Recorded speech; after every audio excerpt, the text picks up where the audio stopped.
Hello again, everybody. This is Derek, and I am coming back at you with the continuation of our MeG boot camp. All right, this is a big milestone in the boot camp. We're entering chapter 9, and chapter 9 is broken up into 11 sub-chapters. Chapter 9 is basically all of the mechanisms in the game to actually make it so that you can play the game. All right, so we're going to break these chapter 9 up into smaller chunks because each of these subcategories are fairly sizable. Okay, so right here you can see there are 11 subchapters to the mechanism section. And we're going to be working with 9.1 today, which is Command and Generals. Okay, the first thing we wanted to talk about is the command cards. In today's video, I have pulled some figures out. I've also pulled the deck of cards out. There are 50 cards here with 5 additional cards. These are specialty cards used in certain circumstances, but they're not part of the deck. This is the command deck, which is 50 cards. And only one deck is required to play. It is shared by both players. The custody of the deck or disc bag indicates who is the active player. As an alternative to the cards, the box set includes 50 discs which are color coded that you can put into a bag, and then you reach into the bag and draw chits out, a lot like bolt action would do or something like that, where instead of, if you don't prefer the cards, or even if you don't own the cards, you can make your own discs and you can put them in any kind of bag, like a Crown Royal bag or whatever. I prefer the cards because when the cards are in deck form like this and they're sitting on the table, they're almost invisible. But I do plan to put my decks in card protectors, standard, ultra pro, or whatever deck protectors, and I'm going to color code them because I have 2 decks and I don't want to necessarily get the decks mixed up with too many red in one and too many yellow in the other or something like that. So my idea is I'm going to use a red backing. It's going to be bright red. So it'll be easy to find the cards on the table, and it'll be easy to pass them back and forth. And then the second deck I'm going to do is going to be purple. I've thought about this. This is something that's gone through my mind. Red for the Roman battles and purple for all my Greek battles. Macedonian purple. Your pack has 8 black cards. They're numbered 0. Okay, so you'll notice that there are Roman numerals on them as well as Gregorian, I think it's Gregorian numbers. And like there's a 0 because black is the worst card you could get. White is the next worst, which is 1. And then it works its way up to green, yellow being 3, and then red being 4. There are 12 white, 14 green, 10 yellow, and 6 red. So there's not a whole lot of red cards. Okay, the black cards are the least useful. Red is the most useful. And there are 5 cards for ambushes and flank marches. Now you'll notice your ambushes go 1, 2, and 3, and your flank marches go left and right. Now, better cards allow troops to make more sophisticated actions. So take a quick look on the prompted actions table. I'll go ahead and bring it up on the screen so that you can kind of see it, and you can kind of visualize that red cards will allow drilled troops to take any action, but a black card, you can do nothing. Now, tribal troops can do very little with green cards, but drilled troops can do a lot with a green card. Cards are used to take actions in different phases within a turn. At the end of the turn, you may retain any number of unplayed cards, and you are replenished back to your original level at the start of your next turn. As a result, you may decide to keep cards for future use later in the battle. Okay, let's say you've got a red card in your hand and you don't want to get rid of it, and you haven't had an opportunity to use it, so you hold it in the general holds it, and then you draw up to his card limit, including that red card. So let's say you've got a legendary general that's allowed to have 5 cards. He keeps that one red card, discards the rest, or uses the rest. He can now draw 4 cards to bring him back up to his original 5. Okay, generals. I've got a few generals out here. Now, I want to point something out. You can see how tight, these are all 40 by 40 bases, and you can see how tight 3 mounted figures are on a base.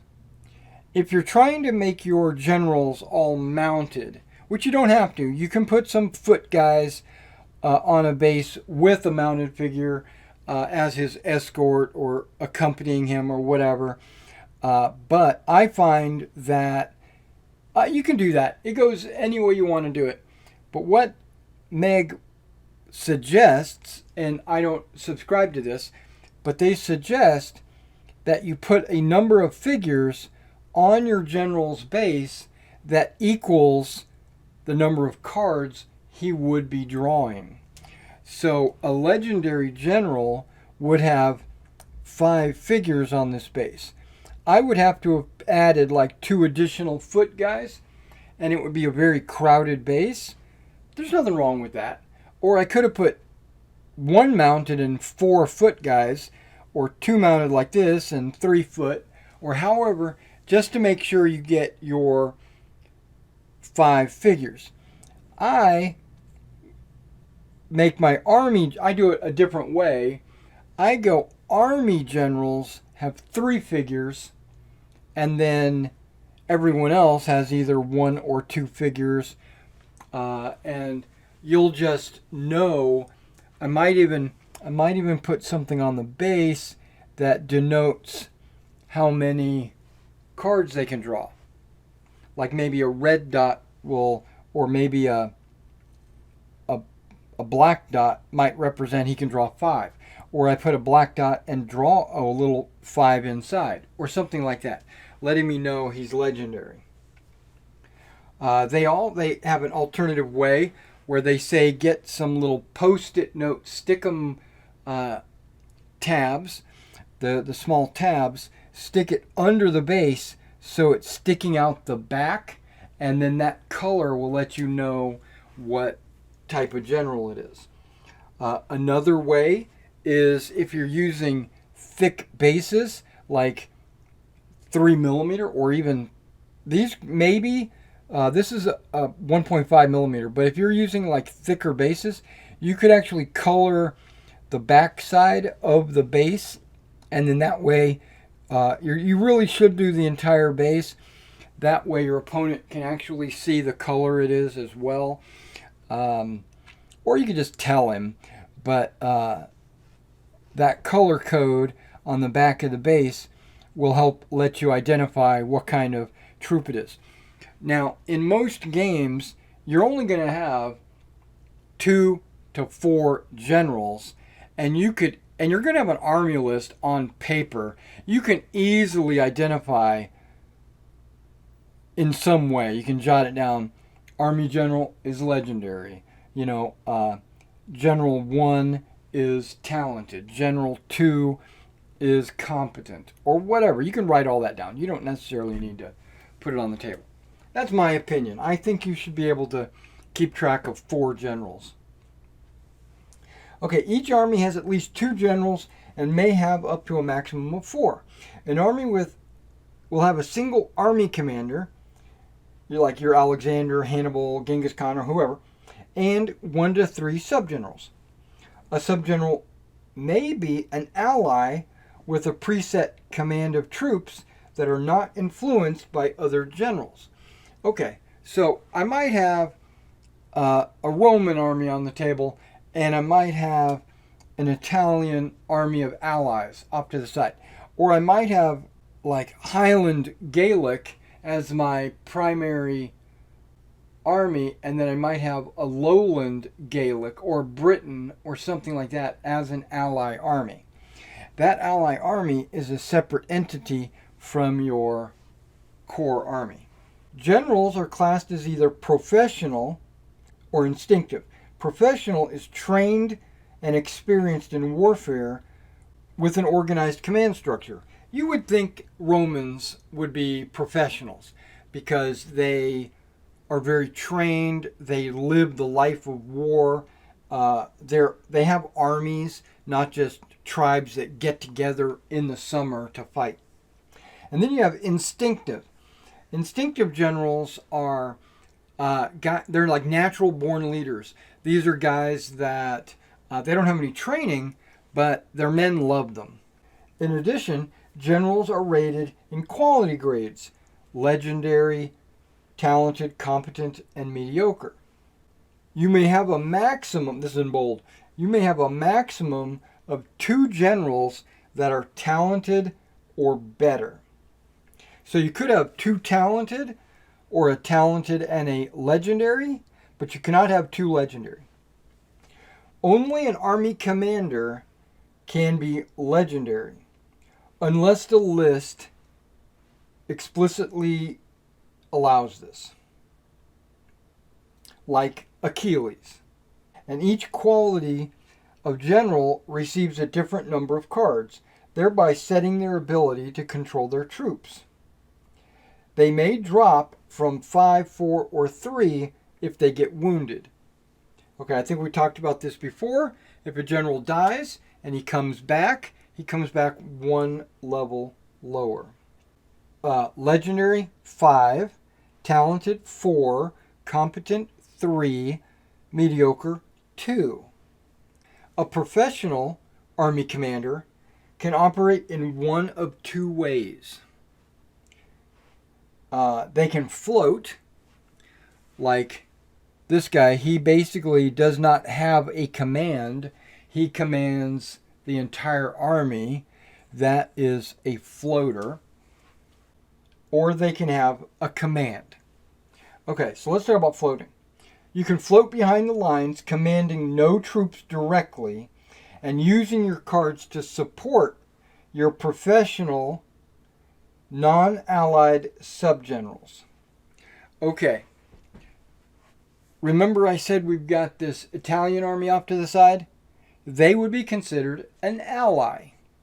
Your core army is considered a non-allied. I don't like the way they have it worded, but that's the way it is. So they can support their professional non-allied subgenerals. This is done by gifting any or all of their cards to such generals within 15 base widths. I laid that out so that you could see 1, 2, 3, 4, 5, 6, 7, 8, 9, 10, 11, 12, 13, 14, 15 base widths. My largest stick was 9, so I had to grab this other one, and there you go. So you can see how big that is. Remember, a base width is 40 millimeters. So 10 is 400 and 200 more. So 600 is what, about 2 feet? let's do a quick guess. 12 inches, 12 inches, 2 feet. They lose this ability when in combat. When in combat. As all generals and UGs they are not with are out of command. So if this general is in a combat, then he's out of command. Okay, they can lead a command of troops directly, which gives them less capacity to help subgenerals. In this case, they can gift to up to a single card to each professional non-allied subgeneral within 10 base widths during the card phase. Okay, so hypothetically, let's say this general is in command of, this general has a command. He doesn't have to be attached, but he owns his own command. So basically, like, these troops were assigned directly to the army general. Because maybe you have an army where you've only bought 2 generals. It's possible. If they have their own command that they have to deal with, they can still give 1 card to their internal generals within 10 base widths. Remember, that's 9, so it's 1 more than that. But still, that's a base. So from there to there, that's still a pretty sizable chunk on the table. So you're looking at 400 millimeters. It's approximately 15 3/4 inches. That's still a pretty sizable chunk, especially if your army general's in the middle of your army. You can reach way out here to a general, and then you can reach way out there to a general. You're going to have the entire table covered. Maybe not diagonally, but... And remember, this is professional army commanders. But at that point, remember, they're only giving 1 card because they're holding on to their cards for their own command. All generals, other than your professional army commander who's chosen to float, okay, so your floater is the exception to this, but all generals directly control a command of UGs. So he might be floating, but he's commanding this group of UGs, and this guy is commanding these 2 UGs right there.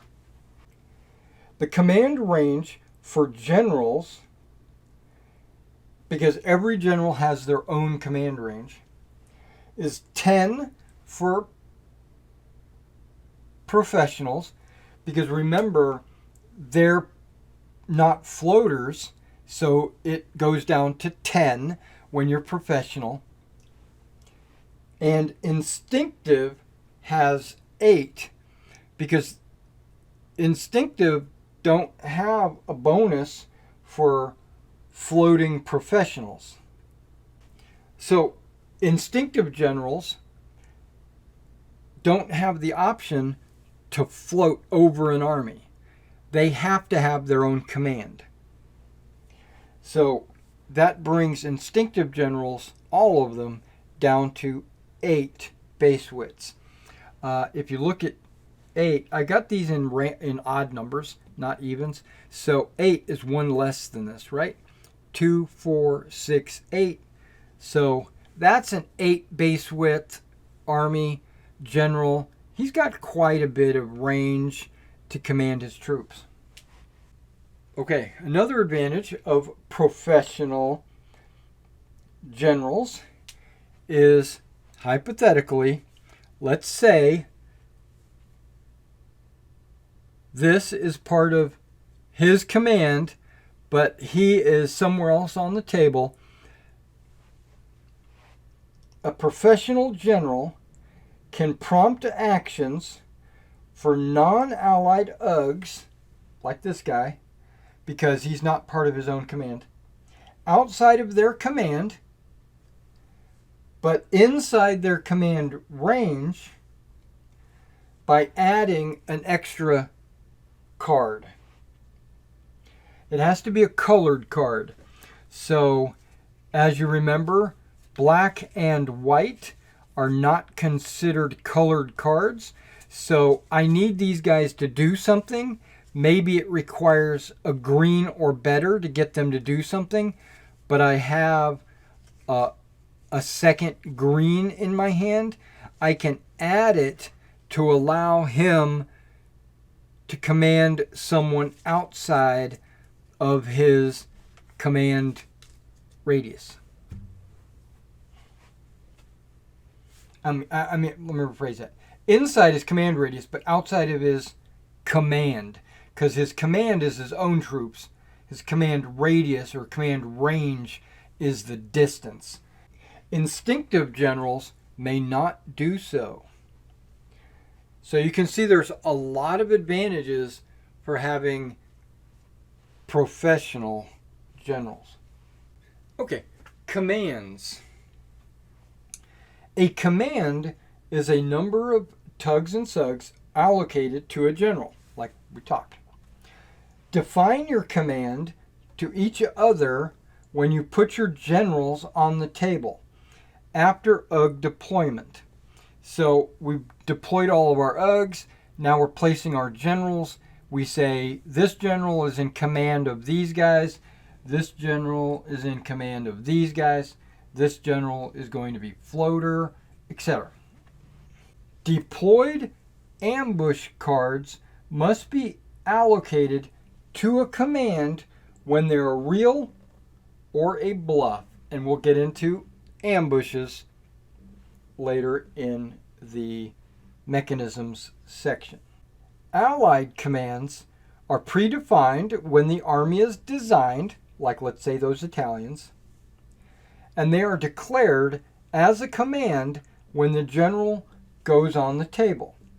So you got your Italians on the table, you put the Italian general out, and you say he's in command of these generals. These troops. Just like any other general. Prior to the general coming on the table, you do not have to tell your opponent that they're allies. They'll pretty much figure it out. Even if all the UGs in a command are lost, the general can still fight on. And if he's professional, he can still prompt actions. He just has to draw, he'll draw his own cards. He can order somebody outside of his command. He just has to add that extra card, remember? Dead, wounded, and stunned generals. A general can be killed, wounded, or stunned by a CAB test, kill a base test, on a general. A CAB test is taken based on the general's current card allowance. The more experienced you are, the better it is on that CAB test. You take these tests when 1. A general is with an UG that is broken. So let's say this guy is attached to this UG. This UG is in combat. This UG gets broken.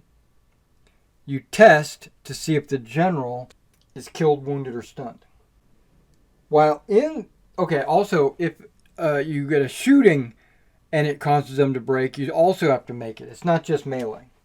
When a general is fighting in the front ranks of a file that suffers a base loss, the general might be deployed in the front of a file. If this file loses a base, you have to test the general. If this file loses a base, you don't. There is no risk if the general is with a file but not fighting. They're fighting, this unit loses a base because he wasn't actually in the front rank fighting. He doesn't suffer. Okay, that was a general can be killed, wounded, or stunned by a CAB test. Okay, so if any of that happened, you would perform a cab test to see if this general was included in the casualties. Now, a skull kills a general. Okay, a skull on this file would kill the general. There's no cab test. The dead general's base is immediately removed and placed next to the camp. And nearby UGs, maybe these guys over here, need to take a cab test. Because whenever the general dies, it freaks everybody out. A replacement general will take over in the turn after the general dies. Remember, the professionals take over more quickly than instinctive ones. Professional generals are replaced at the beginning of the movement phase. Instinctive generals are replaced at the end of turn phase. The replacement general is one quality grade lower than the general who died, but cannot drop below mediocre, so the replacement can't be any worse. The replacement general is placed with an UG within their command. So if this guy died, when he comes back, you take him from the base and you place him with one of the UGs. Let's say this is the guy that died. He could be placed with this UG or this UG. If there are no UGs remaining in the command, then no replacement general appears. Actions can still be prompted while waiting for a replacement general. Yeah, everything is considered out of command and it requires an extra colored card. Okay, that was base loss, caused a cab, a skull on the die kills a general, and then the next result is a sword and arrow. It wounds a general. If competent or better, he permanently drops down a card allowance to a minimum of 2, like mediocre, but keeps any cards he is holding and retains his status. So a talented general becomes a talented general, but only draws 3 cards when he's wounded. And remember, cab tests are taken based on the current card allowance. So a legendary general can be wounded and then killed. If already a 2-card general, including if mediocre, like you've been wounded so many times that it brought you down to a 2, or you started there, you lose all your cards as if stunned. So basically you just take all your cards and discard them. Alright, let's talk about allies. Subgenerals can be allies with the dedicated command.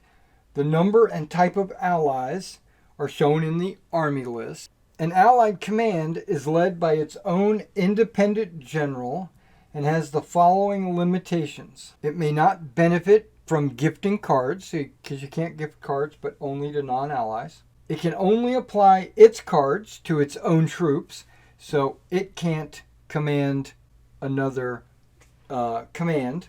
The allied troops only suffer a cab test for death of their own general. In addition, if the allied general dies, he does not cause a cab test on other UGs. Like this allied general here dies, of course his own guys you're going to have to do the cab test, but not these guys, even though they might be within the radius of who has to make a cab test. Now the rules for composition of an ally are contained in the introductory instructions on the army list. So when you download the army lists and you're looking at them, the first page or two shows what is allowed to be in allied armies. Okay, allied cards are dealt face up at the beginning of the game. When you're issuing cards to all your generals, when it comes to the allied general, you issue face up the cards because you just deal them face up. If you draw only black and white cards, which basically means non-colored cards, on your first draw, then your general becomes labeled as hesitant.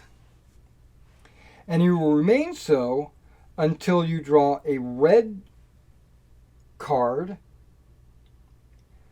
or a yellow card if he's ever been attacked, either by shooting or melee. So if your hesitant general keeps drawing like green and black cards, or yellow, he's going to stay hesitant unless he's been attacked, and then a yellow or a red will stop him from being hesitant. He gets pissed off. If they draw all black cards at any time, including the first draw, they suffer desertion, and the opponent gets a cab test on every UG in the Allied command. If he's mediocre, he's only drawing 2 cards, right? It's fairly easy to get all black and white and become hesitant, right? But if this Allied general is better than mediocre, maybe competent or talented, he's going to be drawing more cards, and it's harder to get all black and white. It's just a rule observation. And then to get desertion, you have to draw all black cards. So that would be even harder if you're competent or talented. While hesitant, an Allied command continues to draw cards face up. That's so your opponent can see that you drew the red card. But does not move other than outcome moves like routing or force charges, stuff like that. But they will shoot back normally. And they will, of course, fight back normally. If you're hesitant, you don't issue any movement cards. You just stand your ground until you become not hesitant. It is treated as combat shy until reliable. It may make MF1 and MF2 actions when in combat. That's basically just shifting around inside the combat. And UGs may skirmish or run away. So you might have a skirmish UG out there, and when someone approaches them, they've got that fallback, run away, skirmish, move, which we'll get into when we get into that chapter. But yeah, they can still do that, of course. If flank marching, so let's say you've got your allies doing a flank march and hesitant, so they draw their cards, they get all black and white, they become hesitant, and now, but they're still flank marching. It must first spend a red card from stop being hesitant, and this card is discarded immediately. And the player must accumulate additional red cards for the flank march as usual. So we'll get into flank marches much later in the rules. But basically, when you're flank marching, you draw cards, you play cards on your general, and he determines if you can actually enter the board. All right, guys, that was 9.1, command and control of your generals, like how much range they have, how to organize your commands to associate with your generals, how to deploy your generals on the table and tell your opponents whose command they're in, playing command cards out of, not out of command, but out of your command. So like, even though he commands this, he could issue them an order by playing an extra card. Professional army commanders have the option to float. If they float, they can give their cards as gifts to their subordinate generals within 15 base widths. When a general is fighting in the front of a rank and it loses a base, it has to make a cab test to see if the general is killed. If he's in the back and the file has to make or loses a base, he does not have to make a cab test. The file takes a skull, it kills a general. I will clarify this to find out if he has to be fighting or not. It's just worded as he dies. I'm sure it's going to be under combat when we get to that chapter. If the unit breaks and runs, a general has to make a cab test as well. A sword and arrow wounds the general, which means that his card allowance is dropped by 1. Alright guys, so in the next video I'm going to break it here, because in the next video we're going to do formations and I didn't want this video to go on too long. Alright guys, I will catch you in the next video.